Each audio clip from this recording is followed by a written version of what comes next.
என் தமிழ்நாடு. வங்கக்கடலில் ஏற்பட்டுள்ள புயல் காரணமாக தூத்துக்குடி மற்றும் நாகை துறைமுகங்களில் 1ஆம் எண் புயல் எச்சரிக்கை கூண்டு ஏற்றப்பட்டுள்ளது. இதேபோன்று கடலூர் மற்றும் புதுச்சேரியில் 2ஆம் எண் எச்சரிக்கை கூண்டு ஏற்றப்பட்டுள்ளது. வங்கக்கடலில் ஏற்பட்டுள்ள காற்றழுத்த தாழ்வு நிலையால் தமிழக கடலோர பகுதிகளில் புயல் அபாய எச்சரிக்கை அறிவிப்பை வானிலை ஆய்வு மையம் விடுத்துள்ளது. அதனையொட்டி தூத்துக்குடி வஉசி துறைமுகத்தில் 1ஆம் எண் புயல் எச்சரிக்கை கூண்டு ஏற்றப்பட்டுள்ளது. தூத்துக்குடியில் உள்ள விசைப்படகு மீனவர்கள் கடலுக்கு செல்ல வேண்டாம் என்று தூத்துக்குடி மீன்வளத்துறை அறிவுறுத்தியதால் மீனவர்கள் மீன்பிடிக்க கடலுக்கு செல்லவில்லை. இதேபோன்று நாகை துறைமுகத்திலும் 1ஆம் எண் எச்சரிக்கை கூண்டு ஏற்றப்பட்டுள்ளது. கடலில் மீன்பிடிக்க சென்றுள்ள மீனவர்கள் உடனடியாக கரைக்கு திரும்புமாறு அறிவுறுத்தப்பட்டுள்ளனர். மேலும் கரையில் உள்ள மீனவர்களும் கடலுக்கு செல்ல வேண்டாம் என அறிவுறுத்தப்பட்டுள்ளது. இதேபோன்று ராமேஸ்வரம் தீவு பகுதியில் தூர புயல் அபாயத்தை எச்சரிக்கும் வகையில் பாம்பன் துறைமுகத்தில் 1ஆம் எண் புயல் அபாய எச்சரிக்கை கூண்டு ஏற்றப்பட்டுள்ளது. மேலும் மீனவர்கள் யாரும் ஆழ்கடலுக்கு மீன்பிடிக்க செல்ல வேண்டாம் என எச்சரிக்கப்பட்டுள்ளது.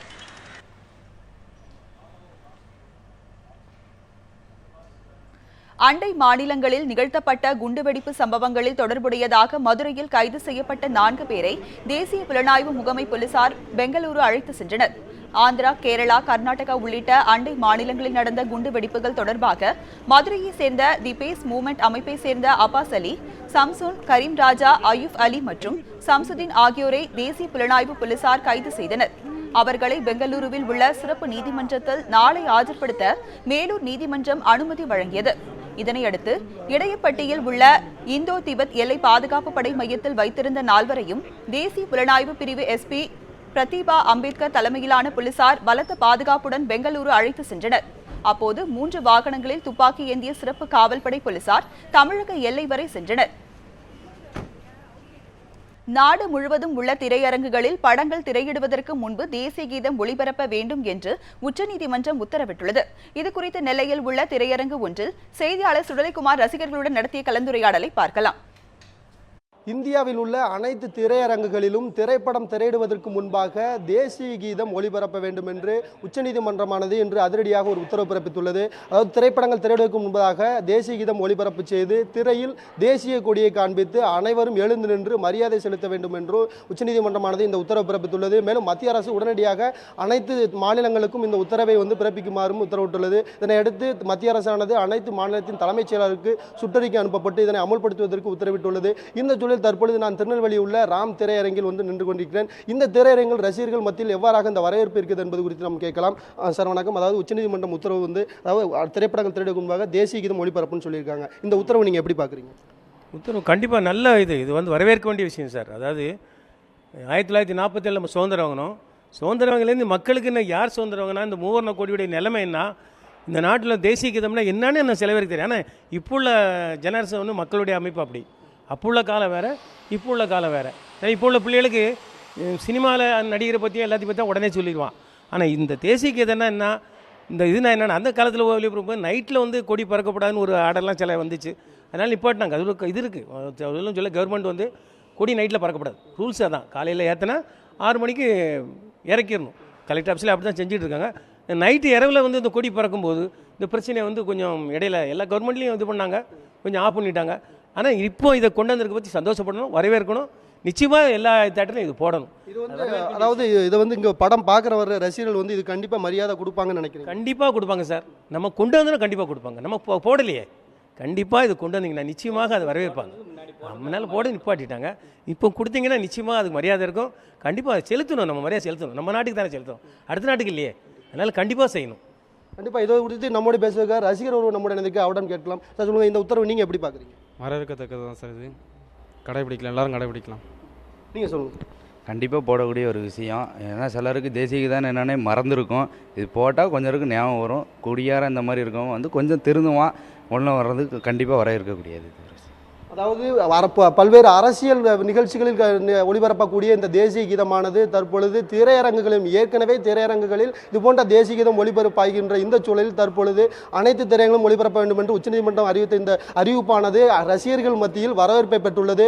மேலும் இது குறித்து திரையரங்கின் உரிமையாளரிடம் கேட்டபோதும் இந்த உத்தரவானது வரவேற்கத்தக்க ஒரு விஷயம்தான் என்றும் இந்த உத்தரவை நாங்கள் இன்று முதலே அமல்படுத்துவதற்கு தயாராக இருக்கிறோம் என்றும் தெரிவித்துள்ளனர். மேலும் ரசிகர்களை பொறுத்தவரையிலும் உரிமையாளரை பொறுத்தவரையும் தெரிவிக்கின்ற கருத்து என்னவென்றால் கண்டிப்பாக இங்கு திரையரங்குக்கு வரும் அனைவருமே நாட்டுப்பற்றை வளர்க்கக்கூடிய ஒரு விதமாக இந்த தேசிய கீதம் ஒளிபரப்பினால் அமையும் என்றும் திரைப்படங்களில் திரையுலக நட்சத்திரங்கள் பற்றியே பேசும் இவர்களுக்கு நாட்டுப்பற்றை வளர்ப்பதற்கு ஒரு அடிப்படை தீர்வாக இது அமையும் என்பதும் இவருடைய கருத்தாக இருக்கிறது. ஒளிப்பதிவாளர் வள்ளிநாயகத்துடன் எம் சுரலைக்குமார், நியூஸ் 7 தமிழ். சிவகங்கையில் ஆக்கிரமிப்புகள் அகற்றப்பட்ட இடத்தில் மீண்டும் அமைக்கப்பட்ட கடைகளை அகற்ற முயன்ற அதிகாரிகளுடன் ஆக்கிரமிப்பாளர்கள் வாக்குவாதத்தில் ஈடுபட்டனர். கடந்த சில நாட்களுக்கு முன்னதாக வருவாய்த்துறையினரும் நகராட்சி நிர்வாகமும் இணைந்து சிவகங்கை பேருந்து நிலையம் அருகே இருந்த ஆக்கிரமிப்புகளை அகற்றினர். இந்த நிலையில் இன்று அதே பகுதியில் மீண்டும் சாலை ஓரத்தில் கடைகள் அமைத்திருப்பதாக நகராட்சி ஆணையருக்கு தகவல் கிடைத்ததை தொடர்ந்து அப்பகுதிக்கு வந்த ஆணையர் ஆக்கிரமிப்பு கடைகளை அகற்ற கூறினர். இதற்கு எதிர்ப்பு தெரிவித்த சிறு வியாபாரிகளும் தொழிற்சங்க பிரதிநிதிகளும் நகராட்சி ஆணையருடன் வாக்குவாதத்தில் ஈடுபட்டனர். இதனால் காவல்துறையினர் சம்பவ இடத்திற்கு வரவழைக்கப்பட்டு ஆக்கிரமிப்புகளை அகற்ற முயன்ற போது பெரும் பரபரப்பு ஏற்பட்டது. இதையடுத்து ஒரு வாரத்திற்குள் வேறு இடம் ஒதுக்கி தருவதாக அதிகாரிகள் உறுதியளித்ததை தொடர்ந்து அனைவரும் கலைந்து சென்றனர். மன்னார்குடி அருகே 5 ஏக்கரில் பயிர்கள் கருகியதால் மனமுடைந்த விவசாயி மாரடைப்பால் மரணமடைந்த சம்பவம் அதிர்ச்சியை ஏற்படுத்தியுள்ளது. திருவாரூர் மாவட்டம் மன்னார்குடி அருகே உள்ள திருக்கலாரில் விவசாயி நடராஜன் தனது 5 ஏக்கர் நிலத்தில் சம்பா சாகுபடி செய்து வந்தார். காவிரியில் தண்ணீர் இல்லாததாலும் பருவமழை பொய்த்துவிட்டதாலும் வாழ்வாதாரத்திற்கு வழியில்லை என வேதனை தெரிவித்து வந்துள்ளார். இந்த நிலையில் இன்று காலை தனது வயலுக்கு சென்று வந்த நடராஜன் பயிர்கள் கருகி அதிர்ச்சியில் மாரடைப்பால் மரணமடைந்துள்ளார். திருக்கலார் காவல்துறையினர் அவரது உடலை மீட்டு மன்னார்குடி அரசு தலைமை மருத்துவமனைக்கு பிரேத பரிசோதனைக்காக அனுப்பி வைத்தனர்.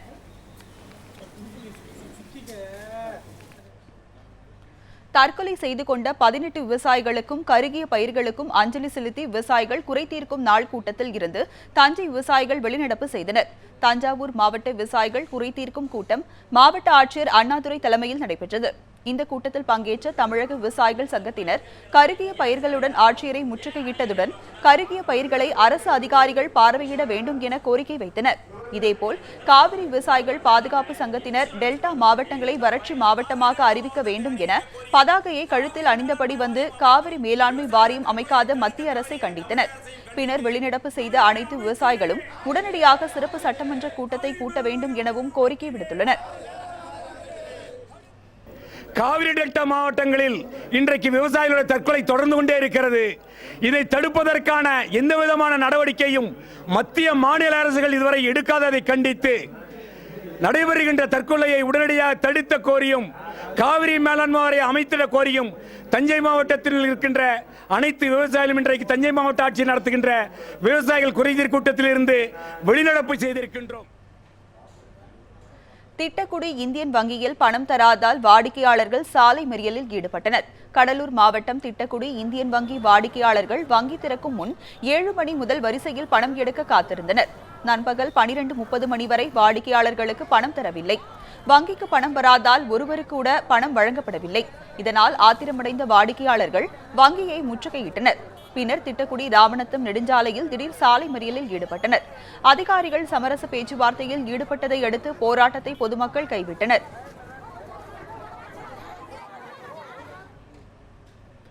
NLC முதலாவது அனல் மின் நிலைய விபத்தில் படுகாயமடைந்த ஒப்பந்த தொழிலாளி புதுச்சேரி தனியார் மருத்துவமனையில் சிகிச்சையின் போது உயிரிழந்ததால் அவரது உறவினர்கள் முதலாவது அனல் மின் நிலையத்தை முற்றுகையிட்டு போராட்டத்தில் ஈடுபட்டனர்.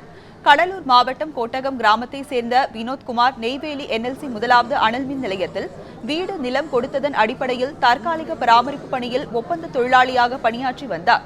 இவர் கடந்த 13ஆம் தேதி அனல்மின் நிலைய 7வது யூனிட் பாய்லரில் பணியில் ஈடுபட்டிருந்த போது அவரது மேல் இரும்பு பிளேட்டுகள் தவறி விழுந்தது. இதில் படுகாயமடைந்த நிலையில் அவர் NLC பொது மருத்துவமனைக்கு கொண்டு செல்லப்பட்டு பின்னர் அங்கிருந்து மேல் சிகிச்சைக்காக புதுச்சேரி தனியார் மருத்துவமனையில் அனுமதிக்கப்பட்டு இருந்தார். இந்நிலையில் சிகிச்சை பலனின்றி உயிரிழந்தார்.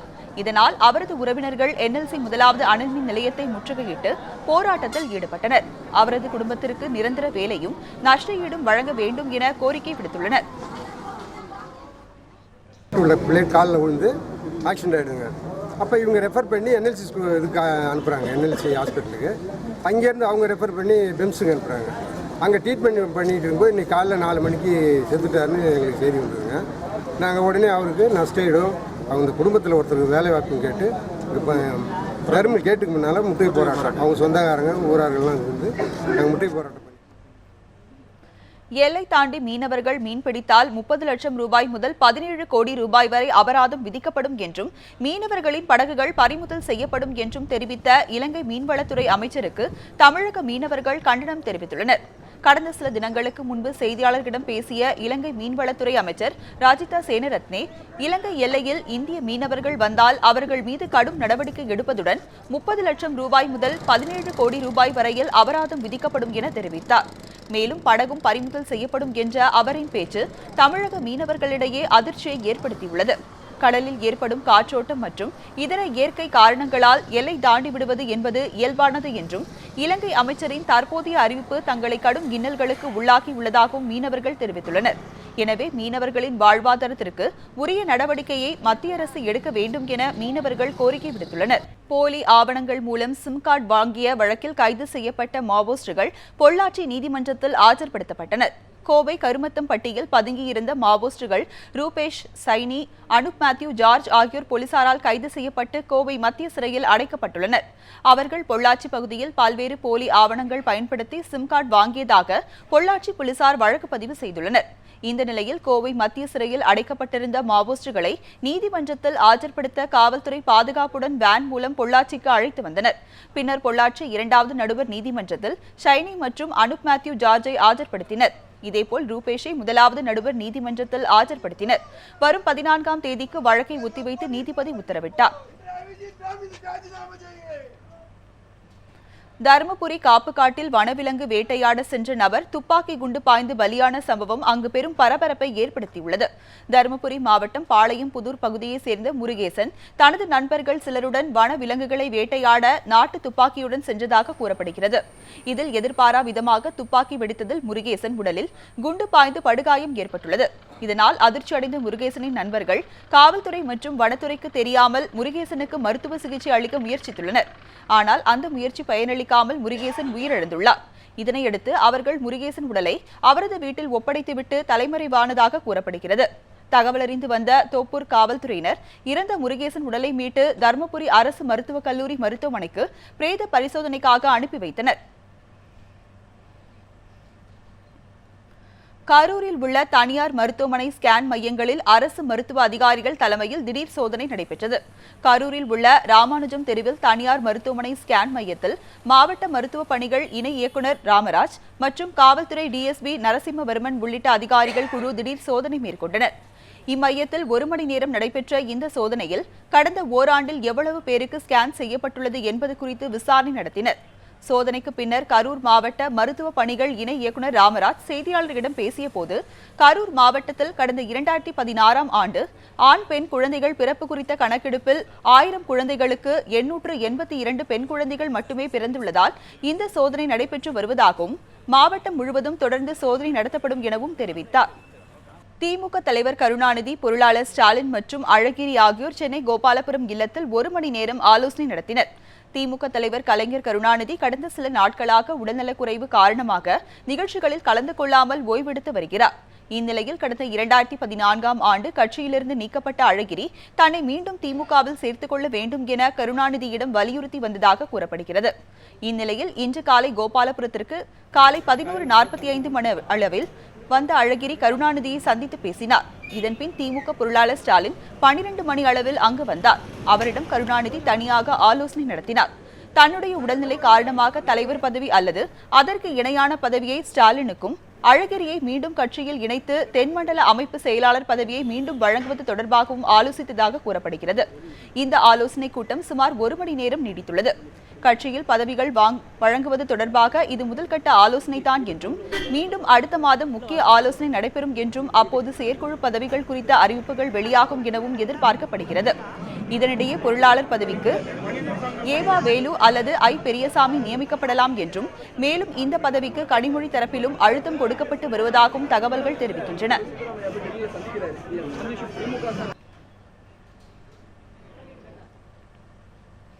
மாத ஊதியம் பெறும் அரசு தனியார் நிறுவன ஊழியர்களுக்கு சம்பளம் வங்கிகளில் டெபாசிட் செய்யப்பட்ட நிலையில் அவற்றை எடுக்க முடியாமல் அவர்கள் திணறி வருகின்றனர்.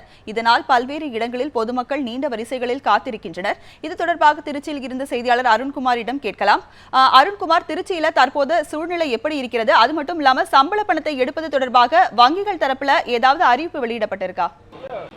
கடந்த 8ஆம் தேதி பாரத பிரதமர் நரேந்திர மோடி 500 ரூபாய் நோட்டுகள் 1000 ரூபாய் நோட்டுக்கு செல்லாது என அறிவித்திருந்தார். அதனை தொடர்ந்தே மக்கள்கள் இந்த பணங்களை எடுப்பதற்கும் டெபாசிட் செய்வதற்கும் நீண்ட வரிசையில் நிற்கக்கூடிய காட்சிகள் தான் நம்மால் பார்க்க முடிகிறது. கடந்த 20-22 நாட்களாகவே இதே நிலையில் தான் தொடர்ந்து நடைபெற்றிருக்கிறது. நாடு முழுவதும் இதே பிரச்சனை தான் நடந்து கொண்டிருக்கிறது. திருச்சியிலும் இதற்கு விதிவிலக்கு இல்லை என்று தான் சொல்ல வேண்டும். திருச்சியை பொறுத்த வரைக்கும் பார்க்கும்போது திருச்சியில் ஏறக்குறைய இப்போ ஒரு 70% ஏடிஎம்கள் இயங்காத நிலை தான் காட்சியளிக்கிறது. இருக்கக்கூடிய ஏடிஎம் எந்திரங்கள் பணம் இல்லை என ஒரு பல தனியார் வங்கிகள் தொடர்ந்து இன்னும் பணங்களை நிரப்பாமலும் அதே போல நிரப்பப்பட்ட இடங்களில் வெறும் 2000 ரூபாய் நோட்டுகள் மட்டுமே வருவதற்கான காரணத்தினால் தொடர்ந்து சிக்கல்கள் நீடித்துக் கொண்டே தான் இருக்கிறது. இந்த நிலையில் கடந்த 8ஆம் தேதியினுடைய நிலை வேறு மாதிரியாக இருந்தாலும் கூட பணம் இருக்கிறதா இல்லையா என்பது ஒரு பிரச்சனையாக இருந்தாலும் இது பார்த்தீங்கன்னா சம்பள நாளாக பார்க்கப்படுகிறது. இன்றும் நாளை பார்க்கும்போது சம்பளம் போடுவதற்காக ஊதியதாரர்களும் சரி அதே போல பென்ஷன்தாரர்களும் சரி அதனால் அனைவருமே பாதிக்கக்கூடிய நிலையில் தான் பார்க்கப்படுகிறது. இன்று காலை முதலே நீண்ட வரிசையில் வங்கிகளில் தொடர்ந்து மக்கள் காத்திருந்து அவங்களுடைய பணங்களை 24,000 ரூபாய் வரை எடுக்கலாம் என தெரிவித்திருந்தார்கள். இதற்காக வங்கிகள் சில பகுதிகளில் சில ஒரு திட்டங்களை செய்திருந்தார்கள். அதில் குறிப்பாக சொல்ல வேண்டும் தான் ஸ்வைப்பிங் மிஷினை வைத்து 24,000 பணம் எடுக்க முடியும் என அறிவித்திருந்தார்கள். இந்த அறிவிப்பின்படி ஒரு சில வங்கிகள் மட்டும் அந்த 24,000 பணத்தை எடுப்பதற்கான வாய்ப்புகள் அளிக்கப்பட்டது. அதனைத் தொடர்ந்து ஏடிஎம் இயந்திரங்களில் 2,000 ரூபாய் பணம் மட்டுமே தற்போது எடுப்பதற்கான வாய்ப்பு இருக்கிறது. அதனைத் தொடர்ந்து இது மட்டும் இல்லாமல் இப்போ வங்கிகள் அது மாதிரி தனியார் நிறுவனங்களும் சரி அது அனைத்தும் 5 மணிக்கு மேல் தான் வேலை முடிவு அடையும். அதன் பிறகு பணம் எடுப்பதற்காக இனி வரும் நேரங்களெல்லாம் நீண்ட வரிசையில் காக்கக்கூடிய ஒரு அவலமான நிலை ஏற்படுவதற்கான வாய்ப்பு இருப்பதாக வங்கி அதிகாரிகள் தெரிவிக்கிறார்கள். இருப்பினும் 8ஆம் தேதி என்ன நிலையோ அதே நிலை தான் இன்றும் தொடர்கிறது. அதை தாண்டி இன்னும் இரவும் இருக்கட்டும் அதே போல நாளையா இருக்கட்டும் நாளை மறுநாளாக இருக்கும் இது இருந்ததை விட நாளையும் நாளை மறுதினமும் மிகப்பெரிய அளவிலான கடுமையான ஒரு பாதிப்பு ஏற்படுவதற்கான வாய்ப்பு அதிகமாக இருப்பதாக தெரிவிக்கிறார்கள். அருண்குமார், நாளை ஏடிஎம் மையங்களை சம்பளதாரர்கள் முற்றுகையிட வாய்ப்பு இருக்கிறதா? இதனை எதிர்கொள்ள என்னென்ன ஏற்பாடுகள் செய்யப்பட்டிருக்கு? பெரிய ஏற்பாடுகள் எதுவும் அது சொல்லிக்கூடிய அளவுக்கு எந்த ஒரு வங்கியும் செய்யவில்லை. ஏனென்று பார்க்கும்போது அகப்பையில் இருந்தாதானே அப்படின்ற மாதிரி சட்டியில் இருந்தாதானே அகப்பையில் வரும் என்பது போல தான் மத்திய அரசு தெளிவாக சொல்லியிருக்கிறார்கள். 24,000 ரூபாய் பணம் மட்டுமே எடுக்க முடியும் என்பதுதான் திட்டவட்டமாக தெரிவித்திருக்காங்க. அது மட்டும் இல்லாமல் 2,500 ரூபாய் ஏடிஎம் எடுக்க முடியும் ஒரு நாளைக்கு அப்படின்றப்போ இங்கே 2,000 ரூபாய் நோட்டுகள் மட்டுமே இங்கே எடுக்க முடியும். அப்படின்றப்போ 2,500 நோட்டுகள் எடுப்பதற்கான வாய்ப்புகள் இல்லை. 500 ரூபாய் நோட்டுகள் ஏறக்குறைய இன்னும் தமிழகத்தில் இருக்கக்கூடிய திருச்சியில் இருக்கக்கூடிய பகுதிகளுக்கும் வருவதற்கான வாய்ப்பில்லை. சில ஒரு குஞ்சமான ஒரு பணம் மட்டுமே இப்போ 500 ரூபாய் நோட்டுகள் இந்த காலை விநியோகம் செய்யப்பட்டது.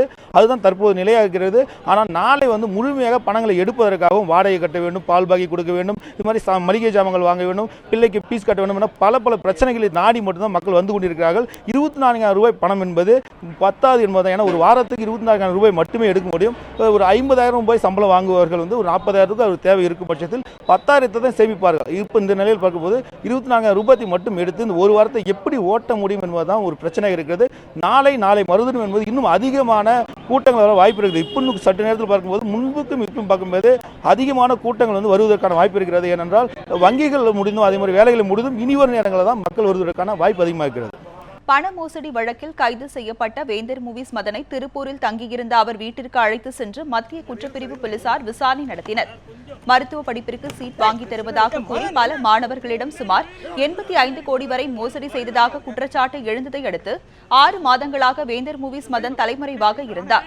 இந்நிலையில் கடந்த 21ஆம் தேதி திருப்பூரை அடுத்து திருமுருகன் பூண்டியில் மதனின் தோழி வர்ஷா என்பவரது வீட்டில் இருந்த மதனை மத்திய குற்றப்பிரிவு போலீசார் கைது செய்தனர். அதனைத் தொடர்ந்து மதனை போலீஸ் காவலில் எடுத்து விசாரிக்க அனுமதி பெற்ற மத்திய குற்றப்பிரிவு போலீசார் இன்று மதியம் திருப்பூரில் அவர் தங்கியிருந்த வீட்டிற்கு அழைத்து வந்தனர். அவர் தங்கியிருந்த வீட்டில் குற்றப்பிரிவு போலீசார் சுமார் 1 மணி நேரம் விசாரணை மேற்கொண்டனர். கேளிக்கை வரி அளிக்கப்பட்ட திரைப்படங்கள் தமிழ் வளர்ச்சிக்காக எந்த வகையில் உதவியது என்பதை அறிக்கையாக தாக்கல் செய்யுமாறு தமிழக அரசுக்கு சென்னை உயர்நீதிமன்றம் உத்தரவிட்டுள்ளது. சவாரி திரைப்படத்திற்கு யூ சான்றிதழ் வழங்க நீதிமன்றம் உத்தரவிட்டும் அதை அமல்படுத்தாததை எதிர்த்து நீதிமன்ற அவமதிப்பு வழக்கு தொடரப்பட்டது. அதில் பல வெளிநாடுகளில் ஏ சான்றிதழ் வழங்கப்பட்ட கபாலி திரைப்படத்திற்கு இந்தியாவில் யூ சான்றிதழ் வழங்கப்பட்டுள்ளதாக தெரிவிக்கப்பட்டது. இந்த வழக்கு நீதிபதி கிருபாகரன் முன் விசாரணைக்கு வந்தது. அப்போது அரசு தரப்பில் 2006 முதல் வரி விலக்கு வழங்கப்பட்ட திரைப்படங்களின் விவரத்தை அறிக்கையாக தாக்கல் செய்யப்பட்டதாகவும் அதில் 2012 படங்களுக்கு கேளிக்கை வரி விலக்கு அளிக்கப்பட்டுள்ளதாகவும் தெரிவிக்கப்பட்டது. அது எந்த அடிப்படையில் வழங்கப்பட்டது என கேள்வி எழுப்பிய நீதிபதி, கேளிக்கை வரி விலக்களிக்கப்பட்ட தமிழ் திரைப்படங்கள் தமிழ் கலாச்சாரத்தையும் மொழியையும் வளர்க்க என்ன செய்தன எனவும் கேள்வி எழுப்பினர். மேலும் திரைப்படங்களுக்கு கேளிக்கை வரி விலக்களிப்பதால் தயாரிப்பாளர் மட்டுமே பயனடைகிறார் என்றும் மக்கள் மற்றும் அரசாங்கம் என்ன பயன்பெற்றன எனவும் வினவினார். இதேபோல் தொலைக்காட்சியில் ஒளிபரப்பாக்கும் நாடகங்கள் மக்களுக்கு தவறான பாதையை காட்டுகிறது என்றும் மேலும் பல நாடகங்கள் தவறான தொடர்புகளை ஊக்குவிக்கின்றன என்றும் நீதிபதி கிருபாகரன் வேதனை தெரிவித்தார். 2006 ஆண்டு முதல் 2016 ஆண்டு வரை படங்களுக்கு அளிக்கப்பட்ட கேளிக்கை வரி விலக்கு அளித்ததன் பண மதிப்பு எவ்வளவு என்பதை தாக்கல் செய்ய வணிக வரித்துறைக்கு உத்தரவிட்ட நீதிபதி வழக்கு விசாரணையை வரும் வெள்ளிக்கிழமைக்கு ஒத்திவைத்தார்.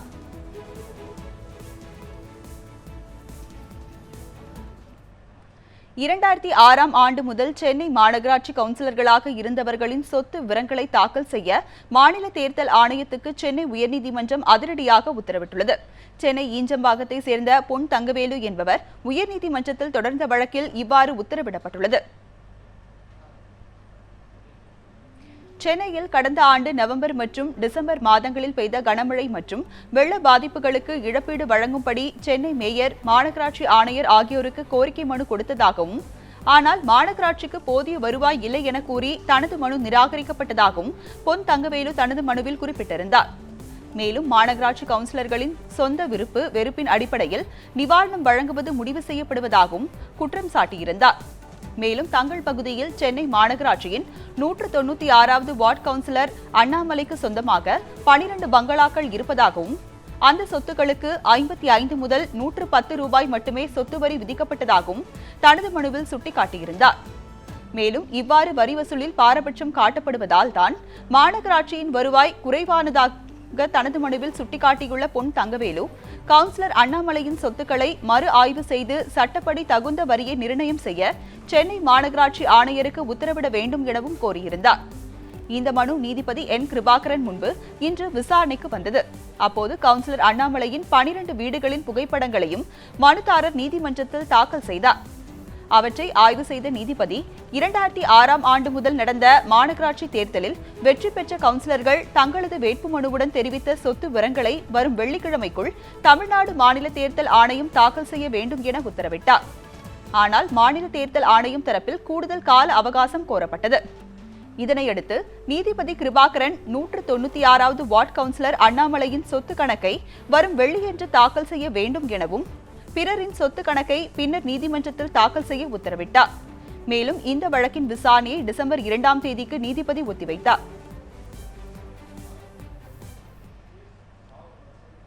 திரையரங்குகளில் தேசிய கீதம் கட்டாயம் ஒளிபரப்ப வேண்டும் என்ற உச்சநீதிமன்றம் உத்தரவுக்கு திரையுலகினர் வரவேற்பு தெரிவித்துள்ளனர். திரைப்படம் பார்க்கிற போது எண்டில் அந்த தேசிய கீதத்தை இசைக்கிறதுங்கிறது ரொம்ப வரவேற்கத்தக்க தீர்ப்பு. அதை உடனடியாக அமுல்படுத்தணும். இது சொல்லி தான் நம்ம பண்ணுறது வருத்தம், சொல்லாமலே நம்ம பண்ணிருக்கோம். தமிழகத்தில் போக்குவரத்து ஊழியர்களுக்கு சம்பள முன்பணம் கொடுக்கும் பணி இன்று தொடங்கியது. சம்பள முன்பணத்தை ரொக்கமாக கொடுக்க வேண்டும் என்று போக்குவரத்து கழக ஊழியர்கள் சார்பாக கோரிக்கை வைக்கப்பட்டது. இந்நிலையில் போக்குவரத்து துறை சார்பாக ஊழியர்களுக்கு 3000 ரூபாய் இன்று முதல் வழங்கப்படும் என்று அறிவிக்கப்பட்டது. அதனைத் தொடர்ந்து தமிழகத்தில் இருக்கும் 320 போக்குவரத்து பணிமனைகளிலும் 3000 ரூபாய் முன்பணம் வழங்கும் பணி தொடங்கியுள்ளது. இதன் மூலம் ஓட்டுநர், நடத்துனர், தொழில்நுட்ப பிரிவு ஊழியர்கள் என்று மொத்தமுள்ள 1.43 லட்சம் ஊழியர்கள் பயனடைவர். நடிகை பாபிலோனாவின் பாட்டி மனநிலை சரியில்லாதவர் என பாபிலோனா சார்பில் அவரது கணவர் சுந்தர் பாபுராஜ் காவல்துறை ஆணையர் அலுவலகத்தில் புகார் மனு அளித்துள்ளார். பாபிலோனாவின் பாட்டி கிருஷ்ணகுமாரி காவல்துறை ஆணையர் அலுவலகத்தில் சுந்தர் பாபுராஜ் என்பவர் நடிகை பாபிலோனாவை தனது கட்டுப்பாட்டில் வைத்திருப்பதாகவும் அவரை மீட்டு தரும்படி புகார் அளித்திருந்தார். இந்நிலையில் பாபிலோனாவின் சார்பில் பாபு சுந்தராஜ் காவல்துறை ஆணையர் அலுவலகத்தில் புகார் மனு ஒன்றை அளித்தார். அதில் கிருஷ்ணகுமாரி, அவரது மகள் மாயா உள்ளிட்டோர் தம்மை மிகவும் கொடுமைப்படுத்தியதாகவும் அவர்களை எதிர்த்து 2015 சுந்தர் பாபுராஜை திருமணம் செய்து கொண்டதாகவும் குறிப்பிட்டுள்ளார். மேலும் தங்கள் குழந்தையுடன் மகிழ்ச்சியுடன் வாழ்வதாகவும் பாபிலோனா தெரிவித்துள்ளார். தான் திருமணம் செய்து கொண்டது பிடிக்காமல் மிரட்டி வருவதாக புகார் கூறியுள்ள பாபிலோனா, மனநிலை சரியில்லாத தனது பாட்டியின் புகாரை நிராகரிக்க வேண்டும் என்றும் அவர் மீது நடவடிக்கை எடுக்க வேண்டும் என்றும் கோரியுள்ளார். சென்னை விக்டோரியா ஹாலை தமிழ் திரைப்படத்தின் ஆவண காப்பகமாக மாற்ற வேண்டும் என சென்னை மாநகராட்சி ஆணையரை சந்தித்து தமிழ் திரையுலகினர் மனு ஒன்றை அளித்தனர். தமிழ்நாடு முற்போக்கு எழுத்தாளர்கள் கலைஞர்கள் சங்கம் சார்பில் தமிழ் திரைப்பட நூற்றாண்டு விழா ஓராண்டு காலம் சென்னையில் நடத்த திட்டமிடப்பட்டுள்ளது. இதன் கொண்டாட்டத்தையொட்டி அண்ணா சாலையில் அமைந்துள்ள விக்டோரியா ஹாலை தமிழ் திரைப்படங்கள் குறித்த ஆய்வுகளை ஊக்கப்படுத்தும் ஆவண காப்பகமாக மாற்ற வேண்டும் என கோரிக்கை முன்வைக்கப்பட்டுள்ளது. இதனை வலியுறுத்தி சென்னை மாநகராட்சி ஆணையரை சந்தித்து அவ்வமைப்பினர் கோரிக்கை மனு அளித்தனர். மேலும் விக்டோரியா ஹாலில் சுவரொட்டிகள் தொடங்கி திரைப்படத்தின் நெகட்டிவ் வரை அனைத்து டிஜிட்டல் தொழில்நுட்பங்கள் அமைக்கப்பட வேண்டும் எனவும் திரைப்படம் தொடர்பான நூலகம் அமைக்க வேண்டும் எனவும் தமிழ்நாடு திரைப்பட நூற்றாண்டு விழாக்குழு தலைவர் நடிகை ரோஹிணி கேட்டுக் கொண்டுள்ளார். விக்டோரியா பப்ளிக் ஹாலையே சினிமாவினுடைய காப்பகமாக மாற்றுங்க. ஏன்னா முதலான சலனப்படத்தை திரையிடப்பட்ட அந்த இடம் அதுக்கு ஒரு மியூசியமாக நம்ம மாற்றணும் அப்படின்னா ரொம்ப கரெக்டான விஷயமா இருக்கும், பொருத்தமான விஷயமா இருக்கும் அப்படின்னு சொல்லி கமிஷனர்கிட்ட மனு கொடுக்கறதுக்காக நாங்கள் வந்திருக்கோம். ஆக்கிரமிப்புகளை அகற்றுவது தொடர்பான 2014ஆம் ஆண்டு கொண்டுவரப்பட்ட அரசாணை முறையாக அமல்படுத்தப்பட்டுள்ளதா என்பது குறித்து 3 வாரத்திற்குள் பதிலளிக்க தமிழக அரசுக்கு உயர்நீதிமன்றம் உத்தரவிட்டுள்ளது. காஞ்சிபுரம் மாவட்டம் நந்தம்பாக்கம் கிராமத்தில் 2 ஏக்கர் பரப்பில் இருந்த குளத்தை ஆக்கிரமித்து கட்டடங்கள் கட்டப்பட்டு உள்ளதாகவும் இந்த ஆக்கிரமிப்புகளை அகற்றி குளத்தை மீட்க கோரியும் வழக்கறிஞர் VPR மேனன் என்பவர் சென்னை உயர்நீதிமன்றத்தில் வழக்கு தொடர்ந்தார். இந்த வழக்கு தலைமை நீதிபதி SK கவுல் மற்றும் நீதிபதி R மகாதேவன் அடங்கிய அமர்வு முன் விசாரணைக்கு வந்தது. அப்போது ஆக்கிரமிப்புகள் தொடர்பாக கடந்த 2014ஆம் ஆண்டு பிறப்பிக்கப்பட்ட அரசாணை குறித்து முறையாக மக்களுக்கு விளம்பரப்படுத்தவில்லை என மனுதாரர் தெரிவித்தார். இதையடுத்து நீதிபதிகள் ஆக்கிரமிப்புகளை அகற்றுவது தொடர்பான புகார்கள் மீது நடவடிக்கை எடுப்பதற்காக பிறப்பிக்கப்பட்ட அரசாணை முறையாக அமல்படுத்தப்பட்டுள்ளதா, அதை அமல்படுத்த என்ன நடவடிக்கை எடுக்கப்பட்டது என்பது குறித்து 3 வாரத்திற்குள் பதிலளிக்க அரசுக்கு உத்தரவிட்டார். மேலும் அந்த அரசாணையை அரசுத்துறை அதிகாரிகளுக்கு சுற்றறிக்கையாக அனுப்ப வேண்டும் எனவும் அரசாணை குறித்து மக்களுக்கு தெரியும் வகையில் விளம்பரப்படுத்த வேண்டும் எனவும் உத்தரவிட்டார். மேலும் நந்தம்பாக்கம் கிராம குளத்தை 15 நாட்களுக்குள் ஆய்வு செய்து அதில் உள்ள ஆக்கிரமிப்புகளை 2 மாதத்திற்குள் அகற்ற நடவடிக்கை எடுக்கவும் நீதிபதிகள் உத்தரவிட்டனர். மேலும் இந்த வழக்கின் விசாரணை ஜனவரி 5ஆம் தேதிக்கு ஒத்திவைக்கப்பட்டது. ATM இயந்திரத்தில் வைக்கும் வகையில் புதிய ரூபாய் நோட்டுகளை ரிசர்வ் வங்கி அச்சடிக்கவில்லை என அகில இந்திய வங்கி ஊழியர்கள் சம்மேளனத்தினர் குற்றம் சாட்டியுள்ளனர். சென்னையில் செய்தியாளர்களிடம் பேசிய அவர்கள் இதனை தெரிவித்தனர். முதலாவதாக 2 நாளையில் எல்லா ஏடிஎம்மும் செயல்படும் என்று சொன்னார்கள். ஏடிஎம்மை ரீகாலிபரேட் பண்ண வேண்டியதற்கு 2000 ரூபாய் நோட்டு வைக்க முடியாது, 500 ரூபாய் நோட்டு வைக்க முடியாது என்பதை பற்றி சிந்திக்காமல் 2 நாளையில் செயல்படும்னு சொன்னதுனால மக்கள் ஏடிஎம்மை நோக்கி வர்றாங்க, கூட்டத்தில் நிற்கிறாங்க. ஆனால் ஏடிஎம்மில் வைக்கிறதுக்கு போதுமான பணம் இல்லை. வெறும் 100 ரூபாய் நோட்டு வைக்கும்போது ஒரு 20 பேர் பணம் எடுத்தாச்சுன்னாக்கி உடனே ஏடிஎம் காலியாகிறது, திருப்பி உடனே வைக்க முடியாத ஒரு சூழ்நிலை. மத்திய அரசின் ரூபாய் நோட்டு விவகாரத்தால் வங்கி ஊழியர்கள் மற்றும் பொதுமக்கள் கடுமையாக பாதிக்கப்பட்டுள்ளதாகவும் வங்கி ஊழியர் சம்மேளனத்தினர் புகார் தெரிவித்துள்ளனர். கஸ்டமர்ஸ்கிட்ட 5000 வாங்கிடுங்க, பிறகு திருப்பி வாங்க, அப்புறம் கொடுக்குறோம் அப்படின்னு கேட்கக்கூடிய சூழ்நிலை வந்திருக்கு. இன்னொரு பரிதாபமான சூழ்நிலை என்னன்னு சொன்னால், டாஸ்மாகில் இருக்கக்கூடிய பணத்தெல்லாம் நாங்கள் பேங்க் பிரான்ச்சஸ்ல இருந்து போய் கேட்டு உங்களுக்கு எவ்வளோ வசூலாயிருக்கோ கொஞ்சம் சீக்கிரமாக கொடுங்க, டெபாசிட் பண்ணிருங்கன்னு கேட்குறோம். நான் அங்கே வரக்கூடியதெல்லாம் சர்க்குலேட் பண்ணக்கூடிய கரன்சி. ஸோ அதை வச்சியாவது பிரான்ச்சஸை ரன் பண்ண முடியுமான்றதுக்கான முயற்சியை செய்துவிட்டு. இத்துடன் என் தமிழ்நாடு செய்திகள் நிறைவு பெறுகின்றன. மேலும் பல புதிய செய்திகளுக்கு தொடர்ந்து இணைந்திருங்கள் நியூஸ் 7 தமிழுடன்.